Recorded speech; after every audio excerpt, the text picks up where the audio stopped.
Alisin mo yun ha.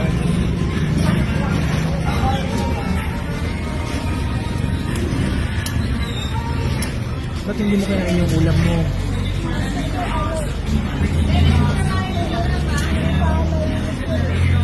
Ang ngipin mo, yung makagat. Okay. So yung rice na lang yung kinain mo. Sige, kainin mo na yung dyan mo, dessert mo. Yan, gamitin mo yan. Ice cream. Alisin mo yung cover. Alisin mo yung cover. Yan. Sarap.